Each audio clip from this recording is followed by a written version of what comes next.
संकल्प यात्रा के लिए यहाँ पर आज भैरव मंदिर में आज प्रोग्राम का है। तो चलिए आज हमारे बीच में मौजूद हैं भाजपा के कर्मठ जुझारू और पूर्व पार्षद बिंद्रा साहब हमारे बीच में, और सभी पदाधिकारी महिला भी और सभी मौजूद हैं। चलिए बातचीत करते हैं आज इनसे। नमस्कार जी। नमस्कार।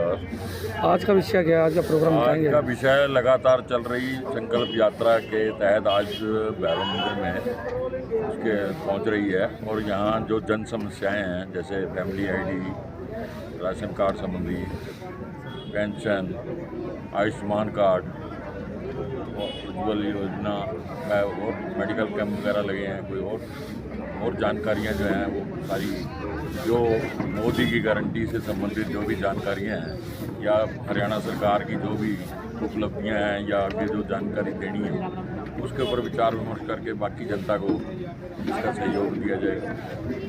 धन्यवाद जी।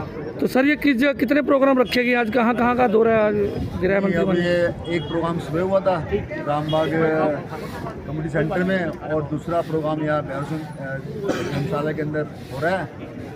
और इस कार्यक्रम का सबसे फ़ायदा ये होता है कि लोगों को जो उनकी समस्याएं हैं, जो उनको सुविधाएं मिलनी चाहिए, वो उनके यहीं पे आगे मिल जाती हैं। उनको जो दफ्तर जाने की ज़रूरत नहीं पड़ती। ये मोदी जी ने बहुत बढ़िया कार्यक्रम चलाया है और लोगों को इस कार्यक्रम से बहुत फ़ायदा पहुंच रहा है और ये बहुत अच्छा कार्यक्रम है। और अभी ये हमारा जो कार्यक्रम है अभी कल और परसों भी चलेगा। सुभाष चंद्र बोस की जयंती है, उसके उपलक्ष्य में भी आज कुछ कहेंगे?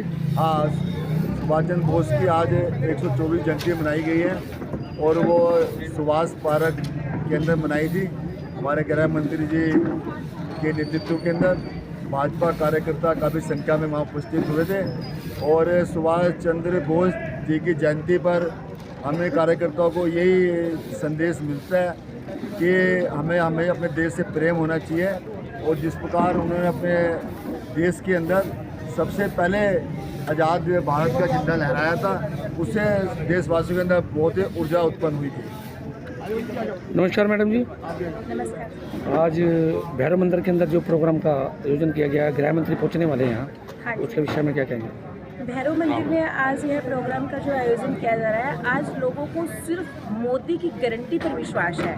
मोदी जी की गारंटी वाली गाड़ी आज भैरव मंदिर में पहुंच रही है और यहाँ जनता को लाभ मिलेगा, जैसे family ID, Ayushman card, Ujjwala योजना, आंगनवाड़ियों से संबंधित कोई भी अगर किसी की कोई प्रॉब्लम है तो यहाँ पर मंत्री जी के सहयोग से वार्ड 15 में यह कैंप पूर्व पार्षद डब्बू बिंद्रा जी के सहयोग से लग रहा है। जनता को पूर्ण लाभ मिलेगा। धन्यवाद। भैरव मंदिर में विकसित भारत संकल्प यात्रा को लेकर कई जगह प्रोग्राम किए जा रहे हैं। तो जैसे कि रामबाग रोड में किया, आज भैरव मंदिर में भी यहाँ पर प्रोग्राम रखा है जिसमें पहुँच रहे गृह मंत्री अनिल विज जी। चलिए हमारे बीच में भाजपा के कार्यकर्ता भी मौजूद है, पदाधिकारी भी मौजूद है, और योगिता जी हमारे बीच में सिविल हॉस्पिटल की सीनियर और बड़ी कर्मठ और जुझारू, हर जगह हर प्रोग्राम में कहीं ना कहीं इनकी देखने को मिल जाती है एंट्री। तो चलिए बातचीत करते हैं। नमस्कार मैडम। आज जो भैरव मंदिर में यहाँ पर बाल विकास को लेके ये प्रोग्राम किया जा रहा है, उसके लिए क्या कहना चाहते हैं? ये मतलब मैं यूपीएससी छपियाना से इंचार्ज हूँ। ये एरिया हमारे अंडर एक्चुअली आता है, तो ये जो है विकसित भारत संकल्प यात्रा आज हमारे एरिया में कराई जा रही है। तो इसमें पूरा कैंप लगाया गया है जिसमें जो भी पेशेंट उनका पूरा एचपी, ब्लड शुगर, टीबी की जांच, बलगम की जांच और फैमिली आईडी वगैरह सब बनाई जा रही है। और उसके लिए और आज जैसे कि मरीज वगैरह किस तरह के ज़्यादा मरीज आ रहे हैं, जैसे कि सर्दी ज़्यादा हो रही है, ठंड ज़्यादा हो रही है, उसके लिए क्या क्या एहतियात बरतनी चाहिए? ये तो पूरा जैसे कोविड के एहतियात है, प्रिकॉशन तो सारे लेने चाहिए। मास्क इस्तेमाल करना चाहिए, जिनको खांसी जुकाम है डिस्टेंस मेंटेन करना चाहिए। बाकी हमने सारी हमारे पास दवाइयाँ उपलब्ध हैं। धन्यवाद जी। नमस्कार जी। नमस्कार। आप अपने वार्ड की यहाँ की प्रधान भी हैं और ख़ास तौर पे कार्यकर्ता भी हैं भाजपा की, पार्षद भी हैं, पूरे पार्षद भी हैं। तो बहुत कम आप हमारे कैमरे में आती हैं, तो आज काफ़ी दिनों बाद आज आपसे बातचीत करने का, 2 शब्द कहने का मौका मिला है।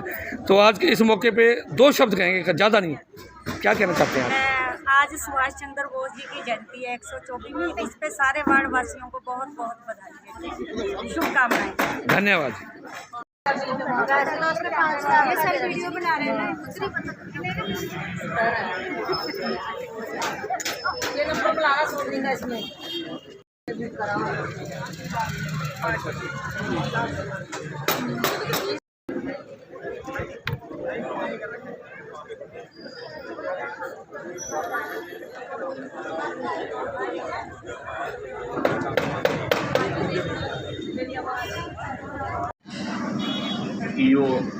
जरनैल सिंह जी, भारतीय जनता पार्टी के सदर मंडल के प्रधान राजीव डिम्पल जी, कलकेश बस्सी, रणधीर धीमान जी, चंद्रशेखर सोनकर, विजय धीमान, रघुनाथ धीमान, मीनाक्षी भूटानी, पूर्व प्रधान सतीश सोनकर, पूर्व प्रधान रमेश चौरसिया, तिलकराज यादव, मामराज, विक्रम धीमान, वीरेंद्र कनौजिया,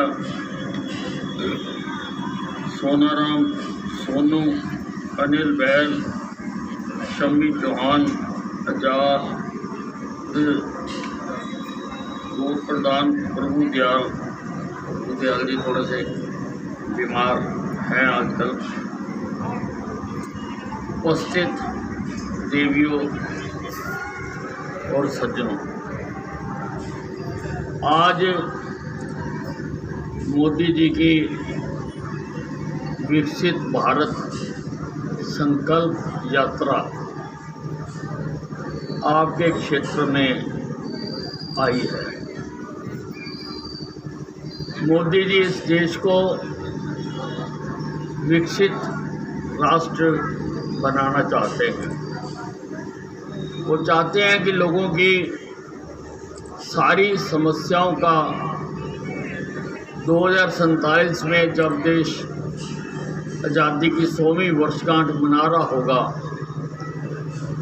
तब तक पूरी तरह से समाधान हो जाए और हमारा देश भी विकसित देशों की सूची में आ जाए। 37 हैं ऐसे देश जो विकसित देश हैं। मोदी जी चाहते हैं कि हमारा देश भी उसमें आ जाए। इसलिए उन्होंने जो जो योजनाएं लोगों के लिए लागू की हैं, जन धन योजना, उज्ज्वला गैस योजना, आयुष्मान भारत योजना या और भी जितनी योजनाएं उन्होंने लोगों के लिए लागू की हैं, वो चाहते हैं कि समाज के उत्थान के लिए इन सब का अगर कोई रह गया है तो हम जाएंगे उनके पास। हम सारे सरकारी विभागों को लेकर आपके बीच में आए कि अगर किसी योजना का लाभ उठाने से कोई रह गया है तो आज वो यहाँ पर लाभ उठा ले। बुढ़ापा पेंशन बनवानी है या 10,000 रुपये का लोन दे रहे हैं हम रेहड़ी फड़ी वालों को, किसी ने लोन लेना है, या 1 लाख रुपए का लोन दे रहे हैं, उसके भी फार्म भरे जा रहे हैं। जो भी योजनाएं हैं उनको लाभ मिल सके। 3 तरह के देश हैं इस संसार में। एक अविकसित देश हैं जिनमें बिल्कुल विकास नहीं हुआ, रोटी नहीं है, पानी नहीं है, नाली नहीं है, नाला नहीं है, सड़क नहीं है, नहर नहीं है, अस्पताल नहीं है, स्कूल नहीं है, कॉलेज नहीं है। ऐसे देश भी हैं इस संसार में। कुछ विकासशील देश हैं जिनमें विकास होता रहा है पर धीरे धीरे हो रहा है। ये तो मोदी जी ने आके चौथे गियर में गाड़ी लगा दी विकास की, जो तेज़ी से सारे काम होने शुरू हो गए। ये तो 70 साल तो हमारे देश की गाड़ी न्यूट्रल में ही खड़ी रही, वो आगे नहीं बढ़ी। जहाँ थी वहीं की वहीं थी, किसी ने कोई ईंट नहीं लगाई। अम्बाला छावनी में भी अगर आप देखो तो मेरे विधायक बनने से पहले एक काम भी किसी ने नहीं करवा के दिया। सरकारी कॉलेज मैंने बनवा के दिया, हरियाणा का सबसे बड़ा बस अड्डा मैंने बनवा के दिया, नहरी पानी मैंने ला के दिया, बिजली हमारी बाकी भारत से जुड़ी हुई नहीं थी, वो बिजली को मैंने जुड़वा के दिया। नेताजी सुभाष चंद्र बोस पार्क मैंने बनवा कर दिया। आज़ादी की लड़ाई यहाँ से शुरू हुई थी, कभी किसी ने उन लोगों को याद नहीं किया। 500 करोड़ रुपए की लागत से जीटी रोड पर आज़ादी की पहली लड़ाई की यादगार बनाकर दे रहा हूँ, साइंस म्यूजियम बनाकर दे रहा हूँ। यहाँ पर सदर में कार पार्किंग के लिए बड़ी दिक्कत थी, मल्टी लेवल कार पार्किंग मैंने बनवा के दी है। सारे शहर में पानी की निकासी के लिए पाइप मैंने डलवा के दी। ये थोड़ा सा इलाका रह गया, इसके भी मंजूर करा दिए। इस बार इतनी बरसात आई लेकिन अम्बाला छावनी में पानी की एक बूंद नहीं रुकी। मैंने नाले भी कंक्रीट के बनवा दिए सारे पक्के। जिंदाबाद जिंदाबाद जिंदाबाद, अम्बाले के राजा जिंदाबाद जिंदाबाद जिंदाबाद, अम्बाले का शेर जिंदाबाद जिंदाबाद जिंदाबाद। खेलों के लिए अंतर्राष्ट्रीय स्तर का फुटबॉल स्टेडियम बनवा दिया। तैराकी के लिए ऑल वेदर स्विमिंग पूल बनवा दिया, जिम्नास्टिक हॉल बनवा दिया, बैडमिंटन हॉल बनवा दिया। अम्बाला में अनेकों योगशालाएं बनवा दी। और सबसे बड़ी चीज़ तो जिसकी हर आदमी को आवश्यकता पड़ती थी वो था सिविल अस्पताल। सिविल अस्पताल में पट्टी भी नहीं मिलती थी, टूटी हुई बिल्डिंग थी, बरसातों में चोती थी, हर वक्त उसके गिरने का डर बना रहता था। मैंने तुड़वा कर नया अस्पताल बनवा दिया। जहाँ पे एक्सरे की मशीन नहीं होती थी वहाँ आज एक्सरे की मशीन भी है, अल्ट्रासाउंड भी है, सीटी स्कैन भी है, एमआरआई भी है। सारी सुविधाएं वहाँ मुहैया करा दी। वहाँ डायलिसिस भी होती है, वहाँ पर दिल का